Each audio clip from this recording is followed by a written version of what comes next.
കഴിഞ്ഞ ദിവസമാണ് തന്റെ 3 വയസ്സുകാരൻ കുഞ്ഞിനെയും കൊണ്ട് റീമ പഴയങ്ങാടിപ്പുഴയിൽ ചാടി മരിക്കുന്നത്. ഒരു ദിവസത്തെ തിരച്ചിലിന് ശേഷം കഴിഞ്ഞ ദിവസമാണ് റീമയുടെ മൃതദേഹം തൊട്ടടുത്തുള്ള റെയിൽവേ പാളത്തിന്റെ അവിടെ നിന്നും ലഭിക്കുന്നത്.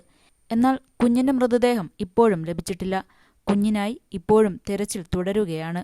കുഞ്ഞിനെയും കൊണ്ട് മകൾ മരണത്തിലേക്ക് പോയതിന്റെ ഞെട്ടലിലും വേദനയിലുമാണ് വൈരപ്രയിലെ റീമയുടെ കുടുംബം. മകളെയും കൊച്ചുമകൻ കൃഷിവിനെയും ഓർത്ത് വിലപിക്കുകയാണ് റീമയുടെ പിതാവ് കുന്നപ്പട മോഹനൻ. സ്വന്തം മകളും കൊച്ചുമകനുമാണ് ഇനി ഈ ലോകത്തില്ലെന്ന് വിശ്വസിക്കാനാകാത്ത രീതിയിൽ ദുഃഖത്തിലാണ് റീമയുടെ അച്ഛനും അമ്മയും. മോഹനൻ കുറച്ചു വർഷങ്ങളായി വിദേശത്ത് ജോലി ചെയ്തിരുന്ന ആളാണ്. വീട്ടിനടുത്ത് ഒരു ചെറിയ തയ്യൽക്കട ആരംഭിച്ചത്.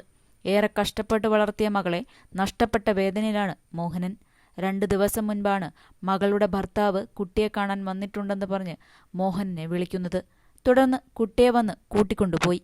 കമൽരാജ് കുഞ്ഞുമായി പുറത്തുപോയി. കനത്ത മഴയായതിനാൽ വേഗം തിരിച്ചു വന്നു.